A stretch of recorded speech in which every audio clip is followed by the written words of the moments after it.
What's going on, everybody? It is your boy Dylan Mathews back at it again with another hometown take.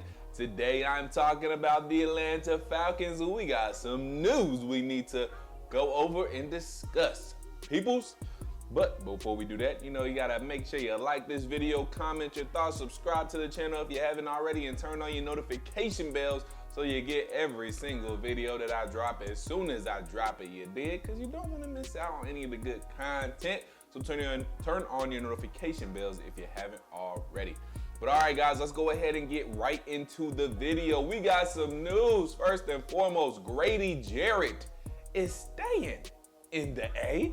He signed a 3-year, up to $51 million extension just a few hours ago, honestly. First reports coming from WSB TV. Now, the new contract extension is worth up to $34.5 million, but with incentives and whatnot can be up to $51 million. So Grady is now extended through the 2025 season at a total value of $67 million. That includes the money he was gonna get in 2022. So our boy Grady coming back, turned up. There was a lot of talk about Grady Jarrett gonna be traded maybe during draft night for a couple of reasons. One, didn't know, if they would be able to come to an extension, the Falcons that is. Didn't know if they would be able to come to an extension with Grady Jarrett. Obviously they were able to, and that's great. Grady Jarrett is a staple on this team, but definitely on this defense as well. And there was also a lot of talk of Grady Jarrett not being able to fit this scheme. Well, Grady Jarrett is a good enough player, honestly, in my opinion, to figure it out. Like, you don't want to just let Grady Jarrett go. So I would have understood if they would have traded him, but I'm glad they didn't, because I think with this team now you can figure it out, especially bringing in Troy Anderson, Andre Bikiti. I'm gonna drop a full draft recap video right after this. But you can get some other players around Grady Jarrett to help fit this scheme, to help him fit this scheme, help him become more productive in this scheme as well. So I think this is a good move by the Atlanta Falcons. You don't want to let go of one of your best, probably the best player on your team right now, maybe next to AJ Terrell and whatnot. Figure it out. The scheme and all that, just figure it out. Dean Pease is a good enough defensive coordinator to figure out how to use Grady Jarrett and let him, use all of his talents and exploit having Grady Jarrett on your team, because Grady Jarrett on your football team does nothing but make your football team better. He's not going to make this football team worse because of the scheme and blah, blah, blah, blah, blah, blah, blah. So I'm happy the Atlanta Falcons found a way to extend Grady Jarrett. Terry Fontenot talked about it. He said, they're going to keep I'm sure there were some trade offers during draft night, but obviously nothing came to fruition. And he said, they love having Grady Jarrett in the building, said he's a staple, and whatnot. So that having that leader, especially now that we are going through, a rebuild. I know they're going to call it a rebuild, but going through a rebuild, it is good to have that veteran leader, someone who's been with the organization for a long time, and now he can train up these Arnold Ibikitis and Troy Andersons and, these other young guys of the world.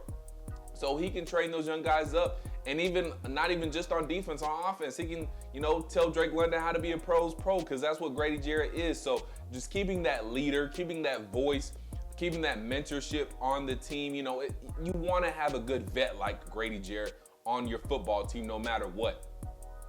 And he's still in his prime. He is still putting up numbers. Now, I know he's got to get used to, they got to figure it out as far as, how they're going to have him in the scheme and how he's going to fit and what exactly his role is going to be.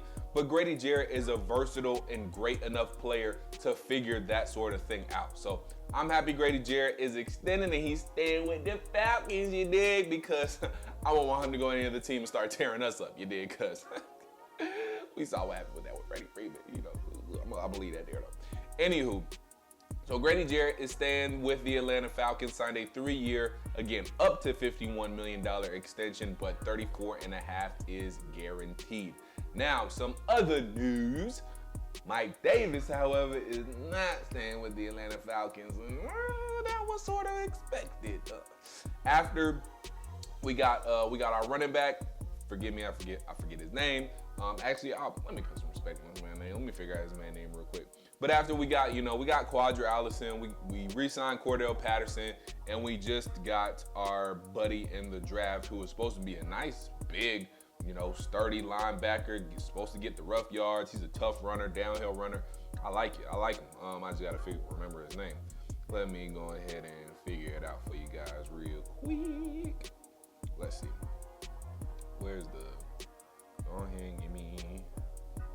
Scrolling through all of that. Not D'Angelo. Is this it? Oh, yeah. Tyler Algier? I'll figure out his name. But our 151 overall pick and out of round 5, Tyler Algier, the running back out of BYU. Anywho, he's a nice big downhill runner, all that good stuff. So with also adding him to the mix, Mike Davis just he wasn't cutting. He was a good blocker, but that's about it. Other than that, we wasn't getting much production out of Mike Davis in the running game. Really just the pass blocking game. That's about it. So hate to see Mike Davis go, but he was a good sport about it. He understood. He was able to play for the city he grew up in. Obviously, he's a Georgia boy, grew up in Atlanta, so it was good that he was able to live out his dream, which he said on his Twitter. He was happy to be able to play for his hometown team, and that's what it's all about, man. So unfortunately, it didn't work out with the Falcons, but hopefully he'll find another team. But Mike Davis has been released by the Atlanta Falcons. Also, the Atlanta Falcons have signed a whole bunch of undrafted free agents, and I'm not gonna go a deep dive into them because I don't really know much about them, but I am going to give you the names.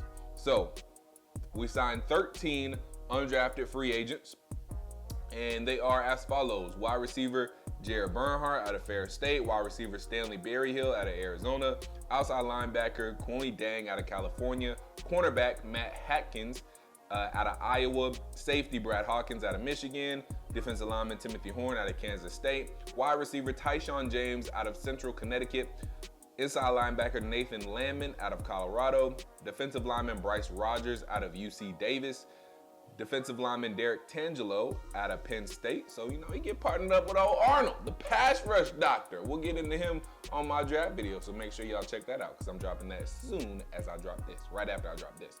So, yeah, Derek Tangelo out of Penn State. Punter, Seth Vernon out of Portland State. Okay, Seth. Offensive lineman Tyler Vrabel. Mike Vrabel's son? No, I'm just playing. I don't even know. Out of Boston College. Tight end Leroy Watson out of UTSA. That's University of Texas, San Antonio, I believe.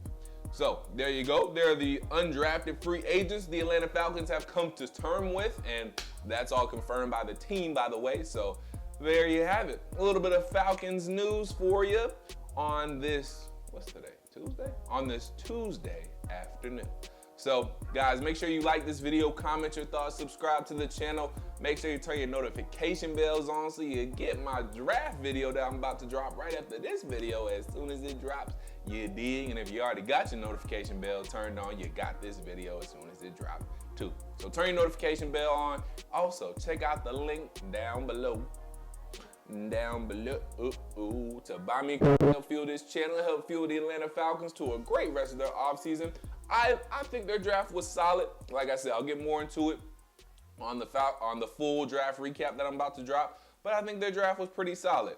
So I'll leave it at that, and I'll let you watch the draft recap video to get my full analysis on it. But again, guys, like this video, comment your thoughts, subscribe to the channel. Buy me a coffee if you can. And until I talk to you guys next time, stay true to Atlanta. Believe in Atlanta. Go Falcons.